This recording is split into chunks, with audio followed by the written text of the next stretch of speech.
Hi friends, welcome back to our channel. இன்றைக்கி நம்ம ஒரு சூப்பரான முருங்கைக்கீரை பொரியலும் கொள்ளு ரசமும் எப்படி பண்ணலாங்கிறது பார்க்கலாங்க. அதுக்கு முன்னாடி நம்ம சேனலை சப்ஸ்கிரைப் பண்ணாதவங்க மறக்காமல் சப்ஸ்கிரைப் பண்ணிக்கோங்க, பெல் ஐக்கானையும் கிளிக் பண்ணிக்கோங்க. இப்போ ஒரு வடைச்சட்டியில் நம்ம தேவையான அளவு எண்ணெய் விட்டு கடுகு போட்டுக்கலாம். கடுகு நல்லா பொரிஞ்சதுக்கப்புறம் வெங்காயம் நல்லா பொடியாக கட் பண்ணி சேர்த்திக்கலாங்க. இதுக்கு சின்ன வெங்காயம் தான் ரொம்ப நல்லாயிருக்கும். இப்போ என்கிட்ட சின்ன வெங்காயம் இல்லாதனால நான் பெரிய வெங்காயம் ஆட் பண்ணியிருக்கேன். தேவையான அளவு வரமிளகா போட்டுக்கோங்க. நான் 2 வரமிளகாய் ஆட் பண்ணியிருக்கேன்.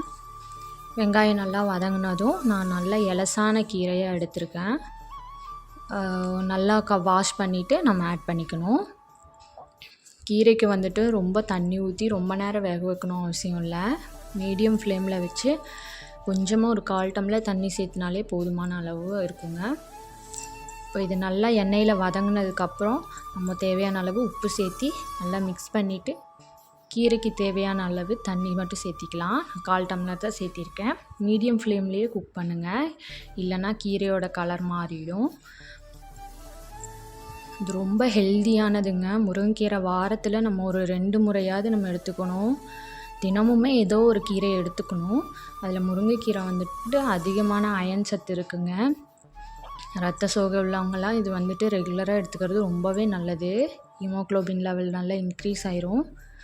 பாருங்கள், 10 நிமிஷத்தில் குக் ஆகிடுச்சு.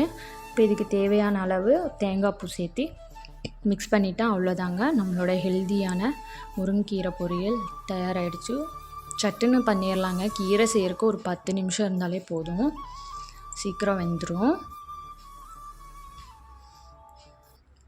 அடுத்ததாக நம்ம கொள்ளு ரசம் எப்படி பண்ணலான்னு பார்க்கலாங்க. இதுக்கு 1 ஸ்பூன் மிளகு, சீரகம், 5-6 பல்லு பூண்டு, ஒரு தக்காளி, மீடியம் சைஸ் தக்காளி, சின்ன நெல்லிக்காய் சைஸ் புளி ஆட் பண்ணி இதை அரைச்சி எடுத்துக்கலாம்.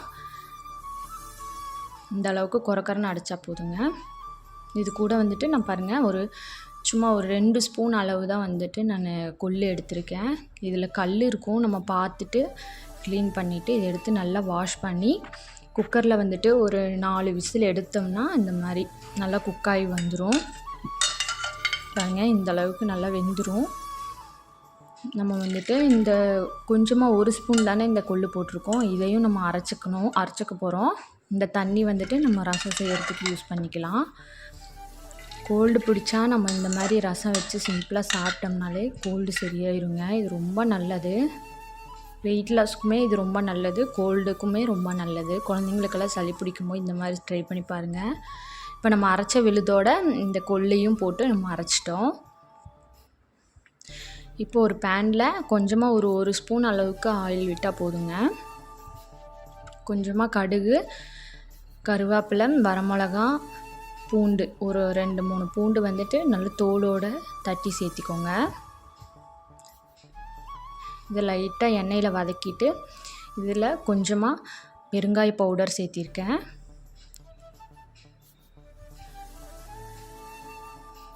ஃப்ளேம் மீடியமில் வச்சே பண்ணுங்கள், இல்லைனா கரிஞ்சிரும். இப்போ நம்ம அரைச்சி வச்ச விழுதை ஆட் பண்ணி கொஞ்சம் எண்ணெயில் வதக்கி விட்டுக்கலாம். இப்போது இதில் நம்ம அந்த வேக வச்ச கொள்ளு தண்ணியும் ஆட் பண்ணிக்கணும், நம்ம சாதா தண்ணியும் ஆட் பண்ணிக்கணுங்க. தேவையான அளவு, ரசத்துக்கு தேவையான அளவு நீங்கள் தண்ணி ஆட் பண்ணிக்கோங்க பார்த்து.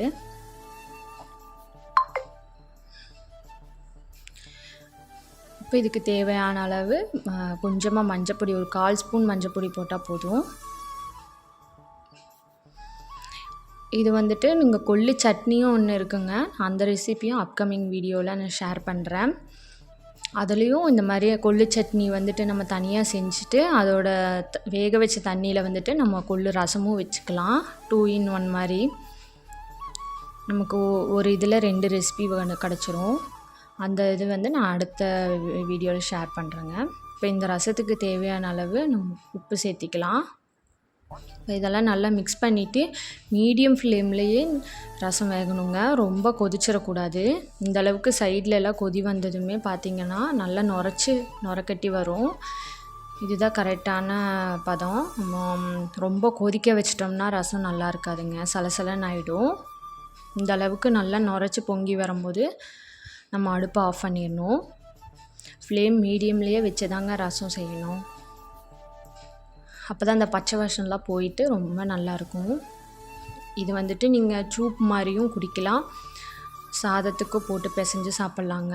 சளிக்கு ரொம்ப நல்லா கேட்கும், நெஞ்சு சளிக்கு. குழந்தைங்களுக்கெல்லாம் இந்த மாதிரி மழை காலத்துலலாம் இந்த மாதிரி செஞ்சு கொடுத்தீங்கன்னா நல்லா விரும்பி சாப்பிடுவாங்க, சளியும் குணமாயிடும். நம்மளுமே வந்துட்டு ஒரு கப் அளவுக்கு இது சூப்பு மாதிரியுமே குடிக்கலாம். வெயிட் லாஸ் பண்ணுறவங்களுக்கும் ரொம்ப நல்லது. ரொம்ப ஈஸியாக பண்ணிடலாங்க. இதுக்கு தேவையான அளவு கொத்தமல்லி ஃபைனலாக ஆட் பண்ணிட்டா நம்மளுடைய கொள்ளு ரசம் சூப்பராக தயாராகிடும். அவ்வளோதாங்க, ரொம்ப ஈஸியாக செஞ்சிடலாம். நீங்களும் வீட்டில் கண்டிப்பாக ட்ரை பண்ணி பாருங்கள். நீங்கள் கொள்ளு நிறையா போட்டிங்கன்னா கொள்ளு சட்னி மாதிரி நம்ம அந்த துவையல் மாதிரியும் அரைச்சிக்கலாம், நம்ம ரசமும் செஞ்சுக்கலாம். இது வந்து நான் வெறும் ரசம் மட்டும் செய்கிறனால கொஞ்சமாக கொள்ளு போட்டு உங்களுக்கு செஞ்சு காட்டியிருக்கேன். அவ்வளோதாங்க, நம்மளோட மணக்க சூப்பரான கொள்ளு ரசம் ரெடி ஆகிடுச்சு.